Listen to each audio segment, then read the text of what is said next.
마태복음 26장 17절에서 35절. 무교절의 첫날에 제자들이 예수께 나와서 이르되 유월절 음식 잡수실 것을 우리가 어디서 준비하기를 원하시나이까? 오늘 이제 예수님이 목요일 날 저녁 때가 돼서 붙잡히는 날입니다. 어, 어제 말씀 속에서는 어, 잡으려고 하고 또 예수님을 값비싼 향유를 가지고 와가지고 에서 머리에 붓고 그런 사람도 있고, 또 예수님을 팔려고 또 대제사장들한테 가서 얼마 줄래? 이렇게 하는 사람도 있고. 그래서 세 사람 이야기, 에, 그런 게 어제 이야기가 있었습니다. 누가 예수를 죽이려고 음모를 꾸밉니까? 대제사장들과 장로들과 이런 사람들이 모여서 어, 음, 어떻게 죽일래? 누구 정인을 하나 세우고 그렇게 해서 죽이기로 작정을 하고, 그럼 어떻게 잡아올까? 이렇게 연구하고 있을 때 어, 베다니 마리아가 한 음, 얼마 정도 된다고요? 6천만 원 정도 되는 거, 그 기름병을 향수를 가지고 와서 머리에 붓고 어, 붓습니다. 그리고 가룟 유다는 이제 예수를 어떻게 팔까? 그리고 대제사장들한테 가서 얼마 줄래? 그렇게 얘기합니다. 그럼 30 주겠다 그러고, 어, 한 사람은 300데나리온이나 되는 3천만 원이나 되는 향을 깨서 장례를 살아있는 사람에게 머리에 기름을 부어서 장례를 치르고, 한 사람은 예수를 팔기 위해서 30세겔 받고 팔라고 그러는데, 음, 30세겔이 뭐 얼마라고요? 60일 노동치니까 600만 원 정도 됩니다. 600만 원 받고 예수님을 파는 거예요. 그렇게 어, 완전히 다른 사람들이죠. 잡으려고 하는 사람, 반 사람, 또 장례를 치른 사람, 이런 사람 얘기가 어제 있었는데, 오늘 얘기는 이제 무교절이 첫날에, 무교절의 첫날이라 이랬는데, 무교절의 첫날이 6월절입니다. 6월절을 이러면 토요일 날을 항상 얘기해요. 유대인들은 토요일이 안식일이고 절기도 토요일 날에 들어요. 그래서 항상 그 무교절 첫날, 무교절은 일주일 동안 무교절이라 하고, 6월절은 그날 첫날을 6월절이라고 얘기를 해요. 이스라엘 백성이 이집트 땅에서 도망을 나올 때 급하게 나와야 되기 때문에 누룩에다가 곰팡이를 넣으면 그냥 술떡을 하면 금방 식기 때문에 술떡을 못하게 하고, 절대로 누룩이 안 들었는 떡을 이렇게 준비를 해가지고 양을 잡아가지고 서서 허리띠를 메고 지팡이를 옆에 놔두고 고기를 먹고, 남은 건 다 태우고 절대로 이튿날까지 놔두면 안 되고, 그렇게 이집트를 나왔던 그때를 기념하기 위해서 6월절을 이제 세워놨죠. 6월절이라는 건 넘는다 이 말입니다. 6월한다. 월담한다 할 때 그 뛰어넘는다. 뭘 뛰어넘느냐 하면은 이 장자를 다 죽이는데 임방에다가 피를 발라놓으면 그 집에는 장자가 안 죽습니다. 그래서 이스라엘 백성에게는 아들이 안 죽고, 이집트 왕자에서부터 시작해서 소들도 처음 낳는 소들은 다 죽고, 이렇게 해서 이제 이집트를 나오게 됩니다. 왜 그렇게 나와야 되느냐 하면 자세히 읽어보면 알 수 있어요. 이집트라고 하는 데가 어, 그렇게 안 망하면 종들을 내보내지를 않습니다. 근데 다 망하니까 종들이 나가도 속수무책으로 놔둘 수밖에 없는데, 그때 하나님이 그 10가지 재앙을 통해서 그 이집트 백성을 데리고 나옵니다. 그래서 일주일 동안 떡을 누룩이 안 든 떡을 먹는 게 그게 무교절입니다. 그, 그 이스트를 안 넣게 되면은 딱딱하게 떡이 굳어져 있기 때문에 맛이 없죠. 그렇지만 그래도 오래 먹을 수 있기 때문에 그 음, 일주일 내내 먹지 못하는 날입니다. 그래서 음, 유월절 음식을 보통은 금요일 날 저녁에 먹어야 되는데 금요일 날 저녁에 예수님은 유월절 어린 양으로 죽임을 당해야 됩니다. 양을 죽여가지고 그걸 먹는 게 금요일 날 저녁에 먹기 때문에 목요일 날 저녁에 먹는 것은 유월절 음식을 먹는 게 아닌데 예수님은 목요일 날 저녁에 유월절 음식을 먹고 그 이튿날 금요일 날 십자가에 달려서 양으로서 죽게 되는 것입니다. 어, 누구도 양으로 죽었는지를 몰랐는데 나중에 보니까 성경이 그렇게 하게 돼 있었고 그렇게 했고 나중에 보니까 알게 된 거죠. 예수님이 유월절 어린 양으로 죽었다 하는 것을 알게 되죠. 그래서 음, 제자들이 유월절 명절에 올라왔거든요.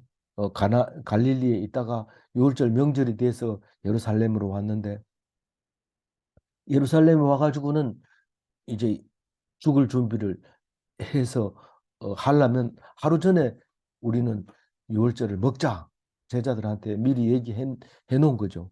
그러니까 어디서 먹기를 원합니까? 라고 물어봅니다. 그러면 18절 읽어볼까요? 이르시되 성안 아무에게 가서 이르되 선생님 말씀이 내 때가 가까이 왔으니 내 제자들과 함께 유월절을 내 집에서 지키겠다 하라 하니시니 어렵죠. 뭔 말이냐면 이 예수님이 제자들한테 성에 들어가 가지고 어 음, 유월절 음식을 선생님이 이 먹으려고 한다. 제자들하고 먹으려고 한다. 그렇게 얘기하면 이제 가르쳐 주겠다 이 말이죠.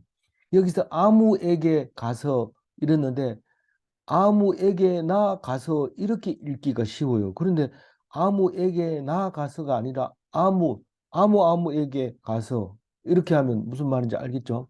근데 이게 누구냐 하면 마가의 집입니다. 마가는 예루살렘 성 안에도 있을 뿐만 아니라 감람산에도 가면 마가의 그 올리브유 기름 짜는 그 겟세마네라고 하는 동산에 그것도 마가의 집이었던 거입니다.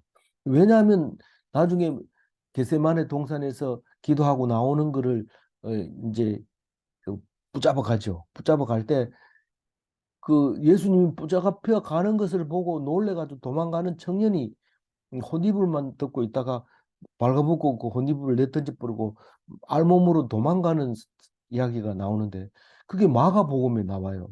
근데 다른 복음에는 안 나오고 마가복음에만 나오는데 마가가 자기 이야기를 쓴 거죠. 딴 사람은 그런 얘기를 못 쓰는데 자기가 자기 이야기를 그렇게 했어요. 그러니까 마가는 감남 이 감남산하고 예루살렘하고는 한 1km 내지 2km 정도. 그러니까 안식일에도 걸어갈 수 있는 가까운 거리였던 거죠.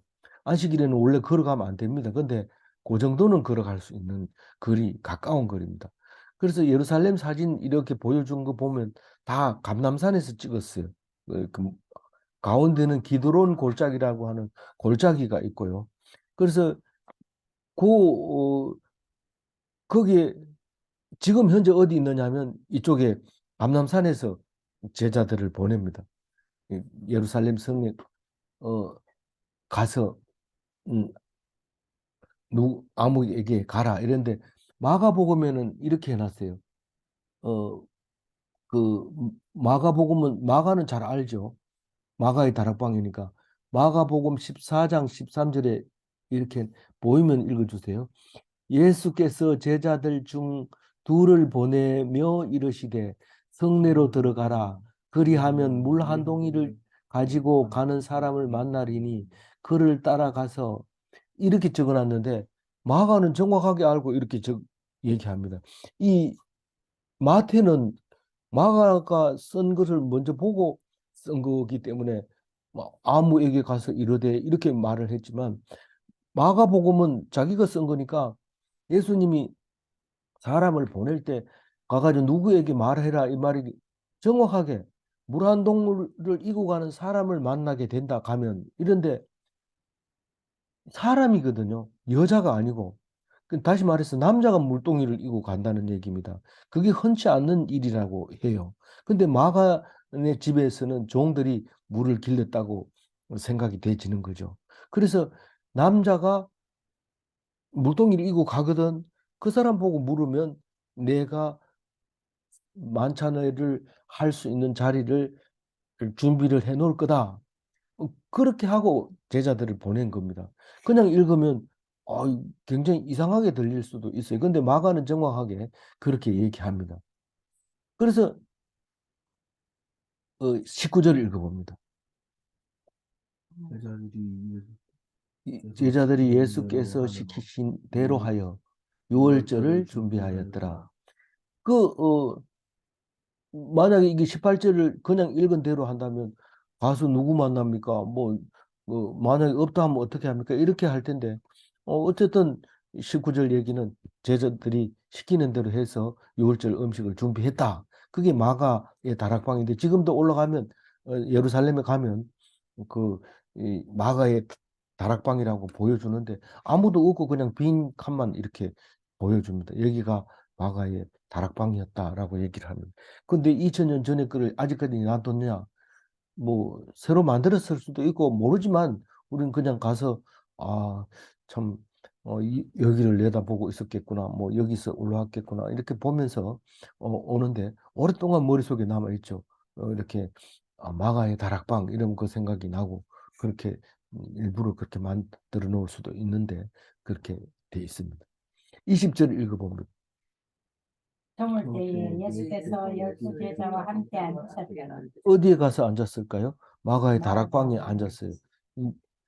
원래 유월절 음식은 저녁에 해가 지고 저녁을 먹는 거거든요. 21절 읽어보면 그들이 먹을 때에 이르시되 내가 진실로 너희에게 이르노니 너희 중에 한 사람이 나를 살리라 하시니라. 어, 성경을 읽으면서 가슴 아픈 경우도 있습니다. 왜 예수님은 이렇게 자기 사랑하는 12제자들을 한 사람을 자기를 팔게 해서 가슴 아프게 합니까? 그렇게 성경이 나와 있기 때문에 그래요. 너를 배신해서 너를 팔 거다.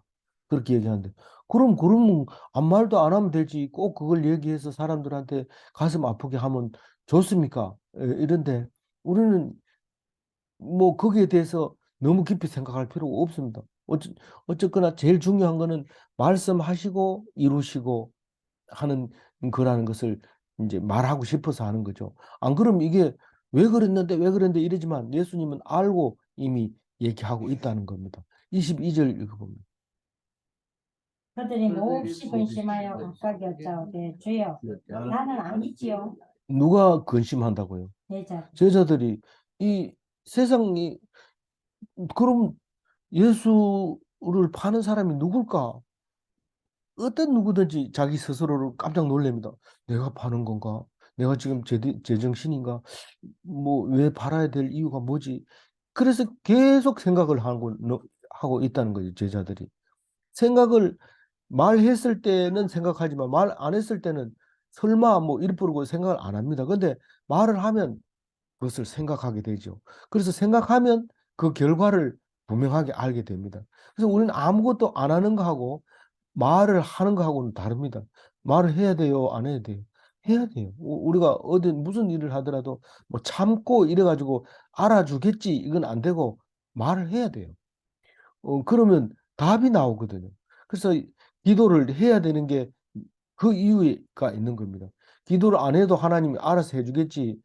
그러면 자기 께가 안 되는 거죠. 그래서 꼭 기도할 때 얘기하면 내가 했는 말이 내 귀로 들어와서 나에게 답을 주는데 그게 예수님이 하는 음성으로 들리게 되죠. 그럼 그게 기도 응답이라고 말하는 겁니다. 근데 말도 안 하고 그냥 너 기도했는데 안 되더라 이래 말로 했나 말로 안 해도 그럼 다시 기도해야 돼. 말로 소리가 나게 자기 귀에 들리도록 그렇게 기도를 해야 돼. 그래서 예수님이 말씀하시니까 근심하게 되고 생각하게 되는데 23절 읽어봅니다. 인자는 자기에 대하여 기록된 대로 가거니와 인자를 파는 그 사람에게는 화가 있으리로다. 그 사람은 차라리 태어나지 아니하였더라면 제게 좋을 뻔하였네. 어디를 읽으세요? 24절 읽어요. 예, 23절만 읽으면 됩니다. 그 대답하여 이르시되 나와 함께 사람이 이런 상황이면 어떨까요? 그릇에 손 넣기가 겁나겠죠. 그런데 넣습니다. 넣는 사람이 있습니다. 어떤 사람일까요? 아주 능동적인 사람입니다. 자기가 뭔가를 일을 해야 된다고 생각하고 가만히 있으면 못 견디는 사람인데 그 사람이 이 손을 넣습니다. 아무 생각 없이 이 24절 다시 한번 읽어주세요. 인자는 자기에 대하여 기록된 대로 가거니와 인자를 파는 그 사람에게는 화가 있으리로다. 그 사람은 차라리 태어나지 아니하였더라면 제게 좋을 뻔하였느니라. 그 예수님은 팔려야 되는 거예요. 예수님은 팔려야 되는데 그러면 예수님이 팔려야 되니까 팔았는 사람은 잘한 겁니까? 근데 절대로 그게 아니라는 거죠. 그게 절대로 아니라는 거. 그 사람은 차라리 안 태어난 게 나을 뻔했다. 그 말을 합니다. 우리는 기독교인으로서 해야 될 일이 있고 안 해야 될 일이 있습니다. 다 아무거나 할 수 있다고 생각하면 안 됩니다. 예를 들면 범인을 잡는 경찰이 참 좋은 직업이고 월급도 많이 주고 존경받는 사람일 수 있지만 그 사람은 밤낮으로 범인만 생각합니다. 그거보다는 하나님의 은혜를 받는 게 훨씬 낫습니다. 그러면 경찰 하지 말아야 되죠. 근데 그러면 경찰 안 하면 우리가 어떻게 될까요? 경찰은 꼭 있어야 되지만 하는 사람은 늘 머릿속에 범인들만 생각한다. 은혜가 덜하다. 그 얘기를 하고 있는 겁니다. 딴 거 없습니다. 그렇다고 해서 무조건 잘했다, 옳다, 어, 뭐 잘했다, 잘못했다는 말을 할 수가 없어요. 가룟 유다에게도. 그러나 분명히 그 사람은 은혜를 받지 못한다. 그 말입니다. 만약에 은혜를 받을 수 있었다면 이 사람은 파는 것까지는 뭐 말씀대로 팔았다 합시다. 죽지는 않아요. 왜냐하면 예수님이 나를 위해서 이런 나를 알고도 어, 그렇게 에, 죽으셨구나. 그래 생각하면 죽지를 않죠, 당연히. 뭐 예수님의 제자로서 훨씬 더 사도 바울보다 훌륭한 사람 일을 할 수 있을 텐데 그렇게 못한 것은 죽을 때까지도 예수님이 자기를 위해서 죽었다는 사실을 모른 거예요. 그러니까 결국은 죽을 수밖에 없었던 거죠. 그래서 예수님은 그걸 알고 미리 말하는 겁니다. 차라리 안 태어났으면 지한테 좋았을 뻔했는데 음, 간다. 그러나 예수님은 나는 어차피 이 성경 말씀대로 팔려서 가게 된다. 그런 말을 합니다. 그래서 우리가 살다 보면은 네 때문에 내가 인간이 된다. 이러면은 봐라, 네 인간 된 건 내 덕이다. 이러는데 그렇게 하면 안 돼요. 왜냐하면 본인한테는 음, 상이 돌아가지 않기 때문에 그런 거예요. 그래도 어, 뭐 좋긴 좋은 거 맞긴 맞아요. 그 사람이 없으면 그런 일이 안 됩니다. 안 일어납니다. 그래서 하나님 앞에서 너무 가슴 아파할 필요도 없고 너무 잘했다고 폼잴 필요도 없고 그렇게 가룟 유다처럼 그렇게 살다가 가는 우리들인데 그걸 모르고 있죠. 그걸 모르고 있어요. 뭘 몰라요? 내가 말씀대로 사용을 하고 있다는 것과 하나님이 사용하고 있다는 것과 그리고 나는 절대로 하나님을 이해하지 못한다는 거. 그거를 두 가지를 놓칠 때가 있다는 말입니다. 많은 사람이. 25절 읽어볼까요? 예수를 파는 유다가 대답하여 이르되 랍비여 나는 아니시오. 대답하되 내가 말하였도다 하시고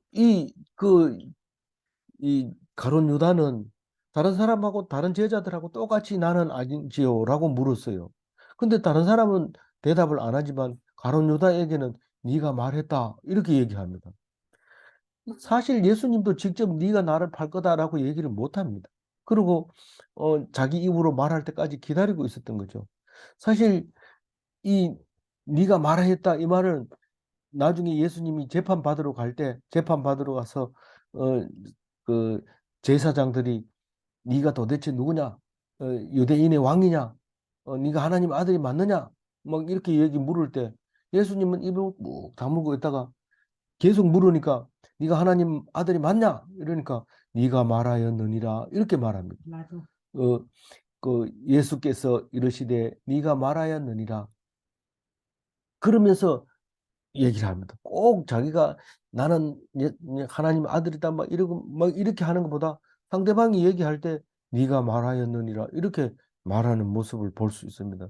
직접 험한 말을 자기 입으로 말하지 않죠. 그럼 다른 사람이 누군가가 얘기를 해줄 때가 있다는 거죠.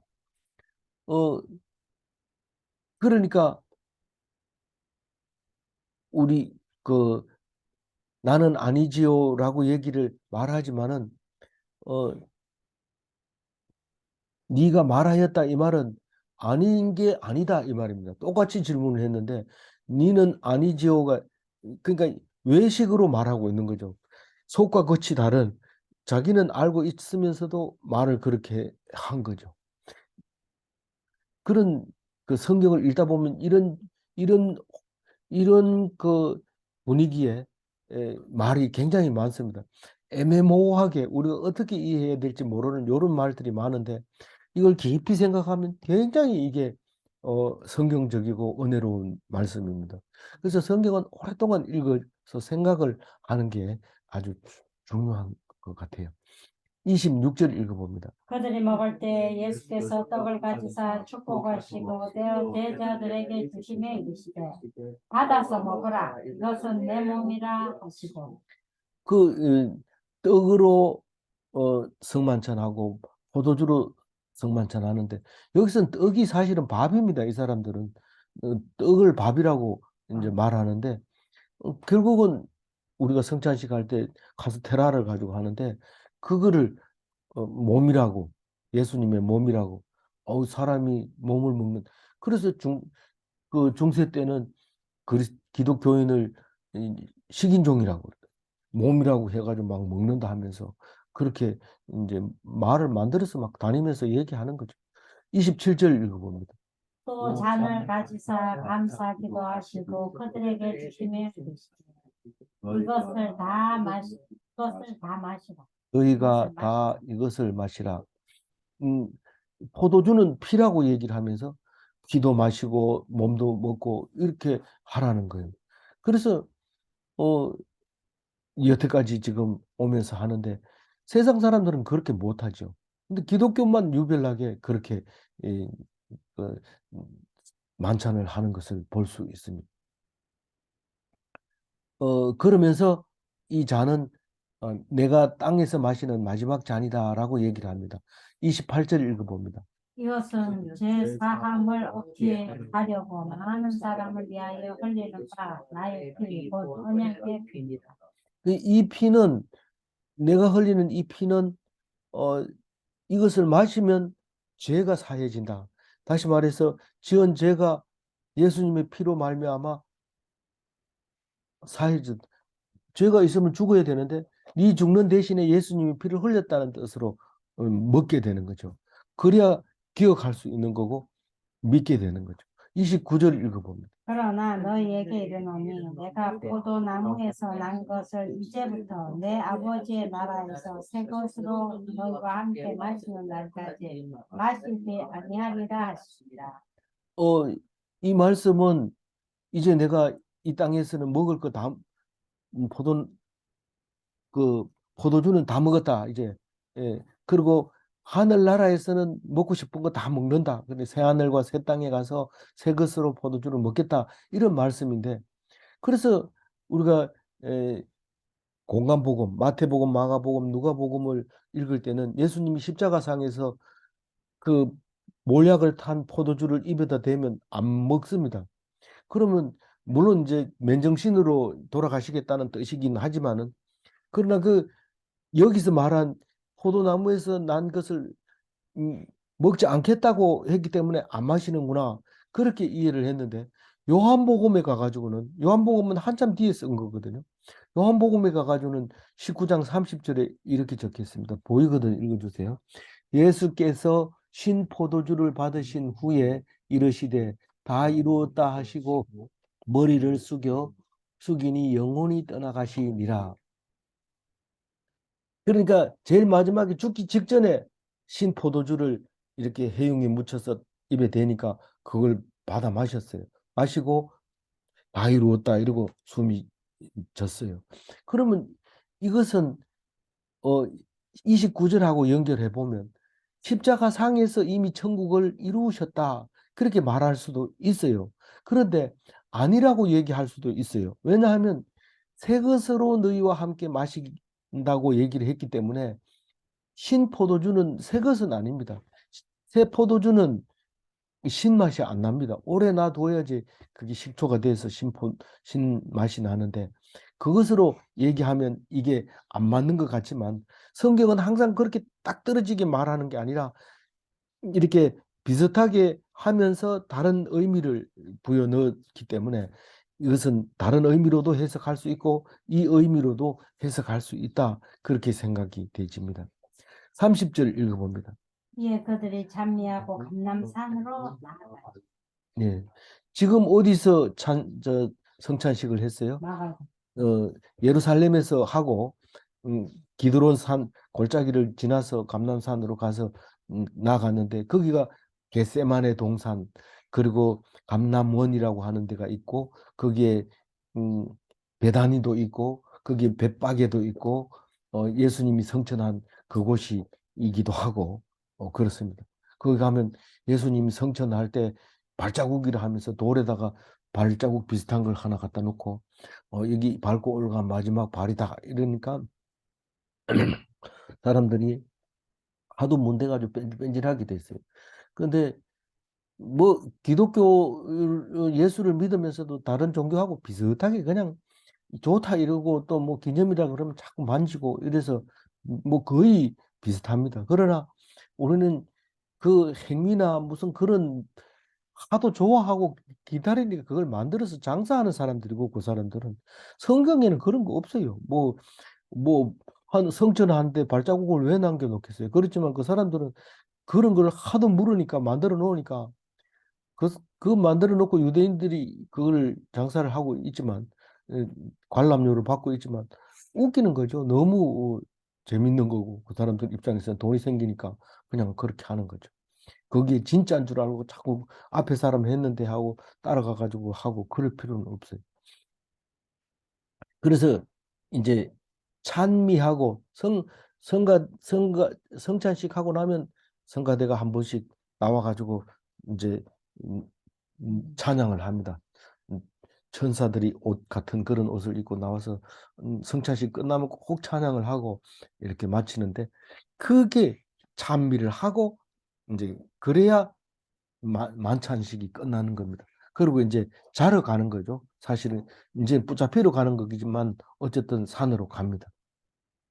31절 읽어봅니다. 그때 예수께서 제자들에게 이르시되 오늘 밤에 너희가 다 나를 버리리라. 기록된 바 내가 목자를 치리니 양의 때가 흩어지리라 하였느니라. 이제 그 감람산으로 가서 거기다 앉혀놓고 그 얘기를 합니다.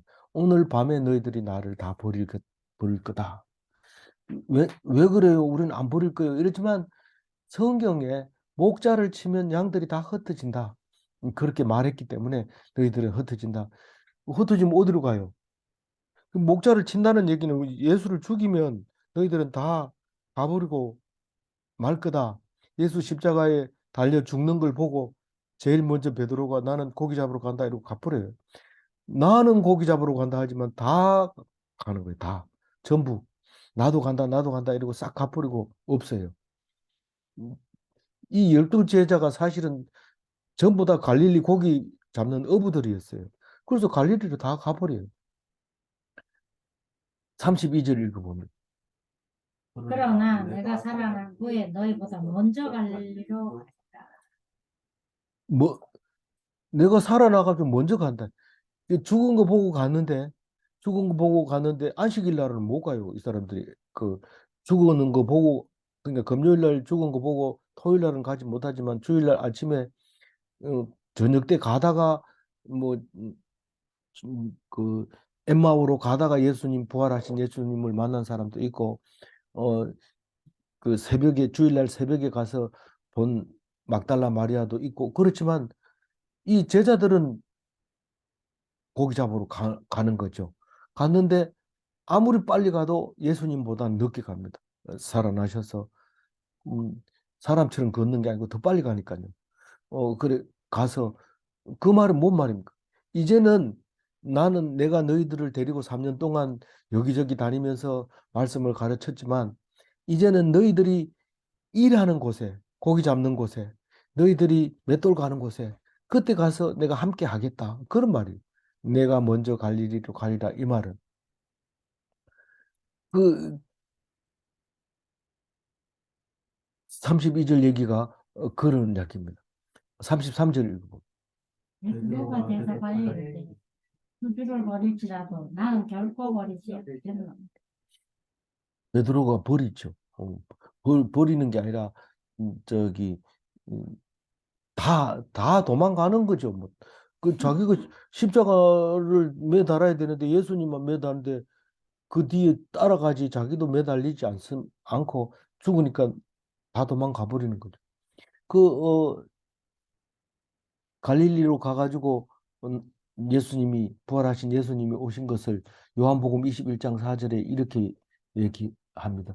날이 새어 갈 때에 예수께서 바닷가에 서셨으나 그 서가지고 나중에 고기를 오른쪽 그물로 던져라 이래서 고기를 잡아가지고 오면 또 구워라 이래가지고 구우면 또 먹고 그런 이야기가 나오죠.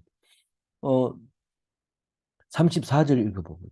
예수께서 이르시되 내가 진실로 내게 이르노니 오늘 밤 닭 울기 전에 내가 3번 나를 네.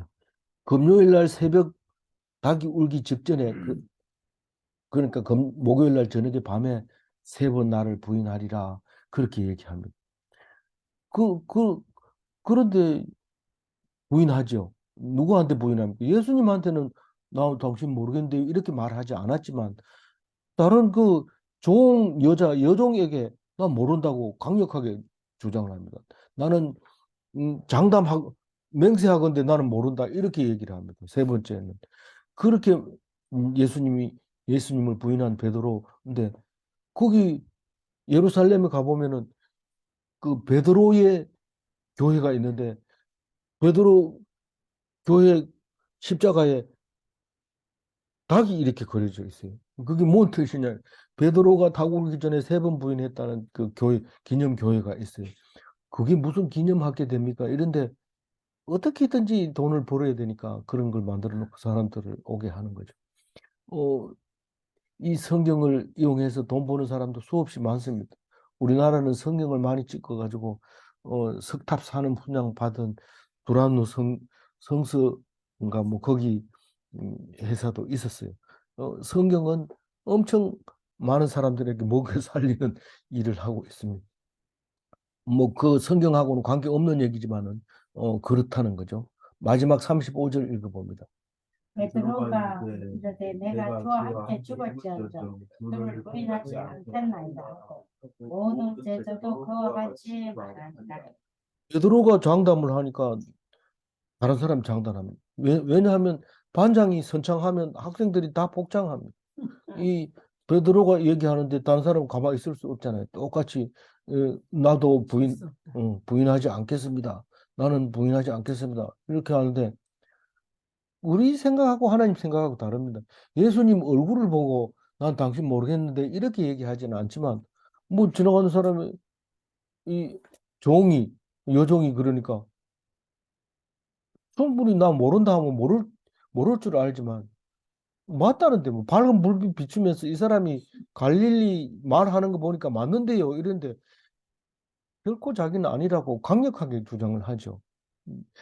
우리는 그리고 닭이 우니까 막 이 성경에는 안 나오지만 베드로가 눈물을 뚝뚝 흘리면서 대성통곡을 하는 이야기 있는데 그래 봤자 방법이 없어요. 자기가 뭐 십자가에 죽는 게 죽어야 됩니까? 뭐 어떻게 합니까?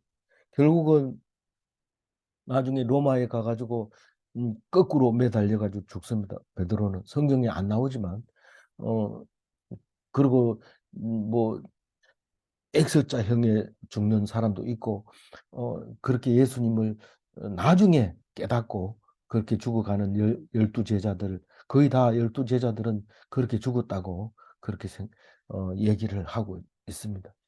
아무쪼록 오늘 어, 예수님이 급박한 금요일 저녁 이야기를 빨리 하고 있습니다.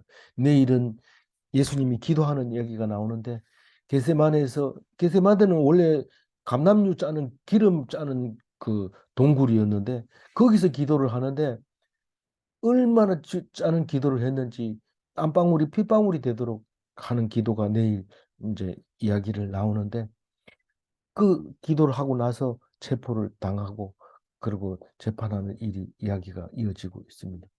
아무쪼록 어, 예수님이 우리를 위해서 어떻게 죽었는지, 그냥 막연하게 나 좀 죽여라, 너희들을 위해서 죽을게, 이렇게 죽은 게 아니라는 것을 잘 기록하고 있습니다. 읽고 은혜 되시기 바랍니다. 32절 읽고 정리를 하겠습니다. 그러나 내가 살아난 후에 너희보다 먼저 갈릴리로 가리라.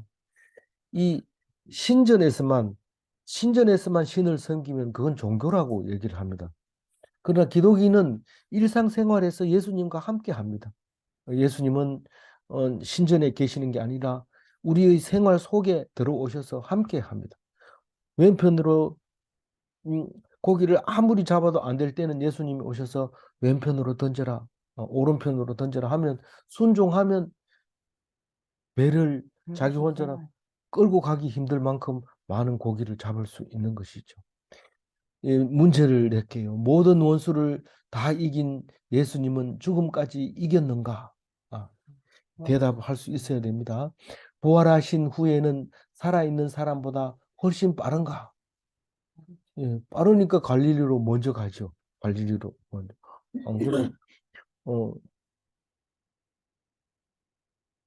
오늘 우리와 함께 하시는 예수님인 것을 기억하시고 십자가에 돌아가시고 났기 때문에, 죽으셨기 때문에 우리와 함께 할 수 있다는 사실을 감사하며 기뻐하는 오늘 하루 되시기 바랍니다.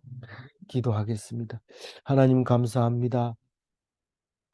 예수님께서 이제 죽어야 다시 산다는 것을 가르쳐 주실 때에 어떻게 죽으셨는지 이야기를 자세히 기록할 때 하나하나 그 말씀을 묵상하며 우리에게 넘치는 은혜를 주신 것을 감사합니다. 우리 마음대로 살면 될 것 같지만 우리 마음대로 살면 살수록 황폐해지고 답답해지는 마음을 깨닫습니다. 남을 위해 산 것처럼 우리도 예수님을 위해 살다 보면 잘했다 칭찬받는 것이라 믿고 있사오니, 오직 세상 일에 빠지지 말고 최소한 일주일에 한 번 정도는 하나님을 생각하며 살아갈 수 있는 귀한 시간 되게 하여 주옵소서. 날마다 하나님을 만나면 더욱 기쁜 마음으로 살아갈 수 있다는 것을 믿고 성경을 멀리하지 않고 항상 가까이 읽고 묵상하는 그리스도인이 되게 하여 주옵소서. 감사하옵고 우리 주 예수 그리스도 이름으로 기도 올리옵나이다. 아멘.